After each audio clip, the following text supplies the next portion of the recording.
Thanks to the new viewers and returning subscribers for returning to the series of investing. We hope we are providing invaluable content to your satisfaction. Let us continue in the series with secondary offering. What is a secondary offering? A secondary offering can refer to when a major investor sells their stock on the public market, or when a company issues additional stock after its IPO. The former just puts more shares onto the market, while the latter creates more overall shares to raise additional funds for the company. The term secondary offering refers to the sale of shares owned by an investor to the general public on the secondary market. These are shares that were already sold by the company in an initial public offering, discussed in another chapter in this series.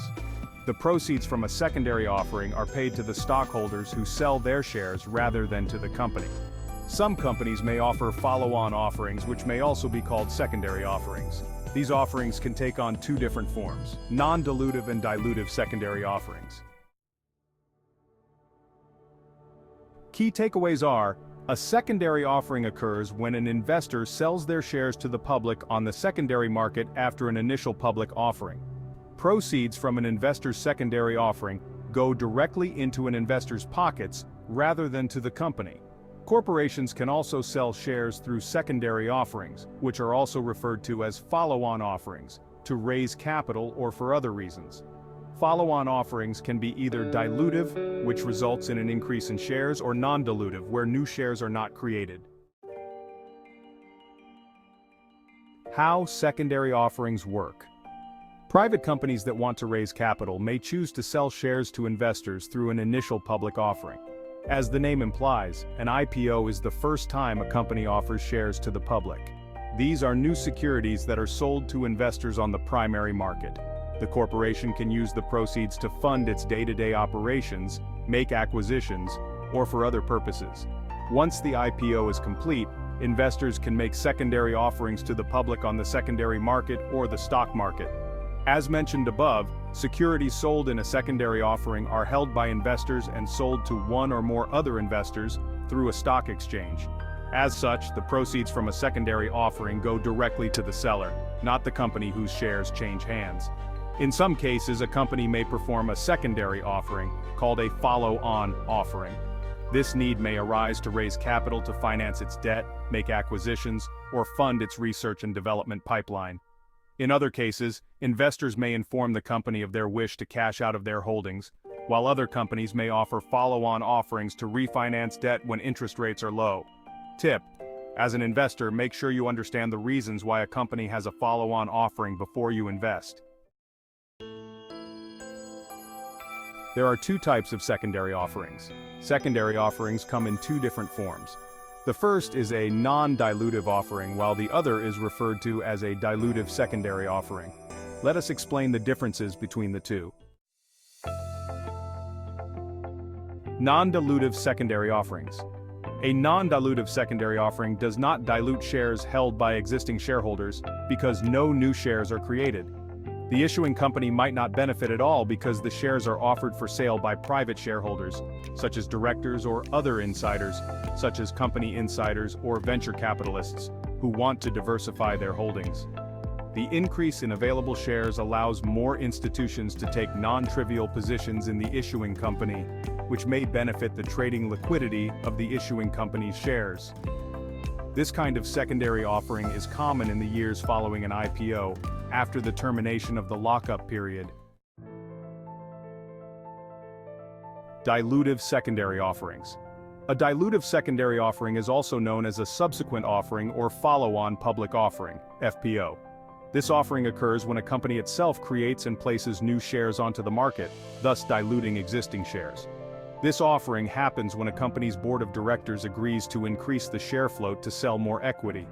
When the number of outstanding shares increases, this causes the dilution of earnings per share, EPS.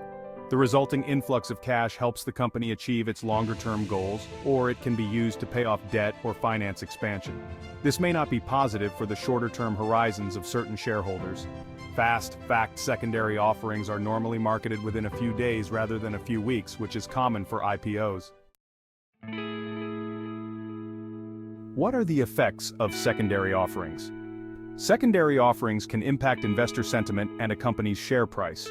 For example, investors may anticipate bad news if a large shareholder, especially a company principal, sells a significant number of shares. An example of a company's share price being adversely affected by a secondary offering occurred with Capri Holdings. The company announced a secondary offering of 25 million shares on February 19, 2013. The company's stock price fell by more than 10% from a closing price of $64.84 on February 19, 2013, to $57.86 by February 25, 2013.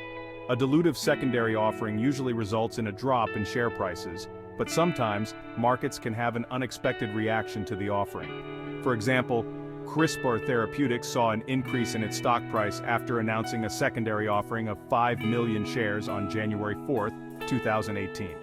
On January 3, 2018, the stock had closed at $23.52, and following the offering announcement on the 4th, CRISPR's stock price closed at $26.81 on January 5th for nearly a 14% gain. The exact reason for an increasing stock price following a secondary offering may not always be apparent. Sometimes investors respond favorably to the offering if it's believed that the proceeds from the sale may help the company. Examples of a favorably viewed offering might include when a company uses the funds to pay down debt, make an acquisition, or invest in the company's future. Here are some real-world examples of secondary offerings. In 2013, Mark Zuckerberg, the founder and executive of Meta, formerly Facebook, announced he was selling 41,350,000 shares he held personally in a secondary offering to the public. At a selling price of $55.05 per share, approximately $2.3 billion was raised. Zuckerberg stated he was to use a portion of the proceeds to pay a tax bill. Rocket Fuel announced in 2014 that it would sell in a follow-on offering an additional 5 million shares at $61 per share for a total of $305 million raised. The move was prompted by a strong 2013 fourth quarter and a desire to capitalize on its high share price. The company sold 2 million shares, while certain existing shareholders sold approximately 3 million. Also, underwriters were able to purchase 750,000 in the offering. On August 18, 2004, Alphabet's Google offered 14,142,135 shares of common stock at its initial public offering price of $85 per share, raising more than $1.168 billion for the company. 1 year later, on September 14, 2005, Google Inc. issued a follow-on public offering of 14,159,265 shares of common stock at a price of $295 per share for an approximate total of $4.17 billion. Before we continue, are you enjoying and gaining value from this information? If so, subscribe to show your appreciation and hit the like button to let others become aware of this content. And ensure you activate the notification bell to stay updated with the latest valuable additions to this series. Our goal is for you and others to gain invaluable information from this video, so if you are, just take 2 seconds, 1 to subscribe and 1 to like this video. It would mean a lot to us. Thanks. Now let us continue. Fractional share. What is a fractional share? Well, a fractional share is ownership of a portion of a single share of stock. This allows investors to buy stocks even if the price of their individual shares is extremely high, such as is the case with companies like Berkshire Hathaway. Less than 1 full share of equity is called a fractional share. Such shares may be the result of stock splits, dividend reinvestment plans, or similar corporate actions. Typically, fractional shares aren't available from the stock market, and while they have value to investors, they are also difficult to sell. Key takeaways. A fractional share is a portion of an equity stock that is less than 1 full share. Fractional shares often result from stock splits, which don't always result in an even number of shares. Mergers or acquisitions create fractional shares as companies combine new common stock using a predetermined ratio. Capital gains, dollar cost averaging, and dividend reinvestment plans often leave the investor with fractional shares. Fractional shares don't trade on the open market. The only way to sell fractional shares is through a major brokerage. Let us get an understanding of fractional shares. Fractional shares come about in a number of ways, including dividend reinvestment plans, stock splits, mergers, and acquisitions. Dividend reinvestment plans, or DRIP, often create fractional shares.